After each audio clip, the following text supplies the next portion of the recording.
week one morning practice. Not defiant, but sluggish, and the realization that there's 19 more days until we play, and there are 2 days looked to me like it had an effect on them. Execution was about the same. We just played slower this morning. So that was the quick summary. Any other impressions after the scrimmage? I think our team is more athletic and deeper than what I've noticed. Just more players playing faster, capability-wise, than what I've seen. We have enough running backs. We have enough receivers. I like our quarterbacks, and so the skill players, in particular, offensively, the depth is what showed up to me. I think our kicking game is improving. And defensively, the execution is just getting better and better. Bronco, Robert and I didn't seem too pleased with the performance of the offensive line in particular today. Will you comment on the offensive line? Yeah, the offensive line, usually there's a direct correlation between the bigger and more weight you're carrying and the fatigue, and then the reality of there's still 19 more days till we play, and there are 2 days. So I think it took its biggest toll on them in terms of not being as physical, not being as sharp, not hustling to the ball, and pushing the tempo as quickly as we had been. So I think that's where it showed up the most, which then kind of affected the outcome of just the entire day. Any update on Edward Fusi at this point? 3 of the 4 tests taken. So 1 more test, and then hopefully we'll have him out soon. And I think that test was scheduled for today.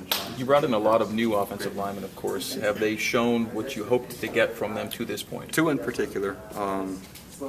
Brandon Kersley and DeAndre Wesley. Those 2, I think, are head and shoulders above the rest in terms of performance to this point. Really are also encouraged by Thomas Schoaf, a freshman. If he was heavier at this point, but he's athletic, he's tough, and he's really doing a nice job. So of the ones we brought in, if I were to name a top 3 after 1 week of camp, those would be the top 3. You like JUCOs to come in ready, obviously. Where are Durant and Carter for you right now? So they're competing, just haven't maybe outpaced the existing competition here. We did bring some in for competition and some in for depth, and so right now that's kind of where they are. Thoughts on Taron Houck today? Taron Houck is from kind of being an academic risk in the spring and having an off and on spring, here a day, not there a day, etc. More consistent and a better receiver at kind of the tight endish spot that we're calling it, similar to what maybe Brett Thompson is like. And so he's emerging and doing a nice job. How do you manage the depth that you have at receiver right now with Mitch and Ross at the 2 spot? It doesn't take that much because they can only play so many plays, and we'll probably have to play at least 5, maybe 6 to get the volume or to handle the volume of plays with the tempo, and I think we have enough players. So basically our strategy is we won't take a guy out unless he's not performing full speed, and so they're really setting how long they'll stay in right now. If they can go 6, 7, or 8 plays full speed, great. If they can only go 3, then they're controlling how fast they come off the field. How would you assess recent Blue Zone performance, last couple of seasons I'm talking about, and then in turn, how much attention has it gotten from you and Robert going forward? When Robert was here before, we were dynamic in the Blue Zone, very hard to stop. Defensively, last year we led the nation in Blue Zone. We realized how that leads to scoring, and so we practice it. We start each day after a few individual periods with Blue Zone, so it'll remain like that, I think, because both of us feel passionate about how that could affect our season. After assessing the film, how did the DBs, the secondary, do the other day? They're one player that is battling really, really hard and emerging is Dallin Levitt. As a true freshman, his expectations for playing time and his expectations for himself are very high. It would be like maybe you were an existing junior in the program expecting to have that role. And so he had a really strong day. We love Rob Daniels as well at corner. So those 2 have really done a nice job. Mike Haig is ahead of schedule, even though he didn't play in the scrimmage, and Sky Pove. So 2 players we weren't sure whether they'd be back or how long. I think we're going to get both of them back, which would be great. Other than that, I think more depth still. I think Rob Daniel could possibly start at boundary corner. However, if he could also spell Jordan Johnson at field corner, I think, that's a big help. Coach Howell likened Dallin Levitt to Austin Collie relative to attitude, confidence, knowledge. That's a great analogy. Different body type, but very similar demeanor.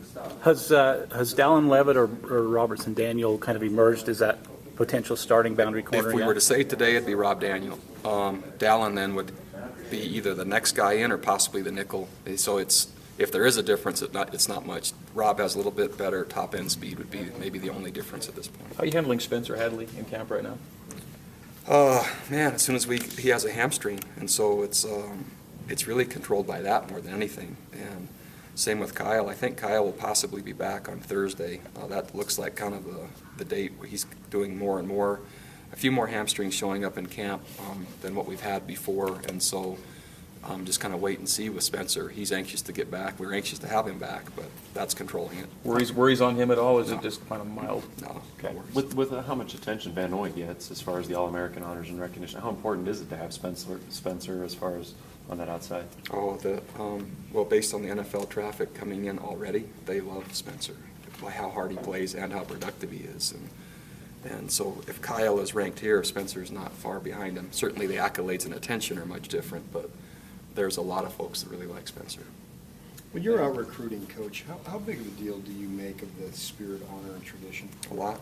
It only took a few days when I was named the head coach to realize that's what it is. And I don't think that it would be fair to any recruit coming here to not make a big deal about it. And the spiritual part, again, it's a faith-based institution with a very clear set of values. And so, man, I think it's just right to tell them what it's going to be like. And how was it received? It's really good. Just another, we just had a great recruiting weekend, actually, with young men, not members of the church that are coming, I would say, in large part because of that. And their parents love it. And for the socially conservative kids out there, there's plenty that are looking for a different option. And I think we fit that. Do they have any particular questions, say more on one aspect of it than the other? Not necessarily. Very little doctrine. Usually the question is, do I have to be Mormon to come to BYU? So that's an easy question. And then they want to know what the curriculum is like.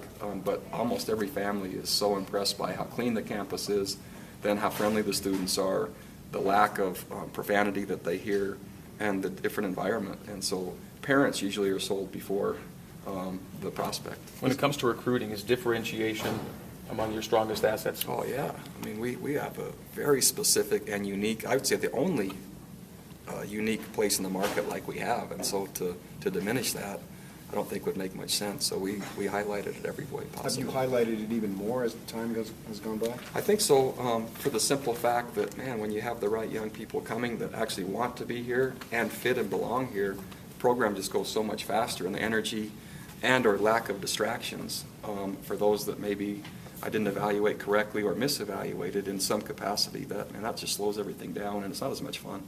What was your reaction to Ziggy's NFL debut?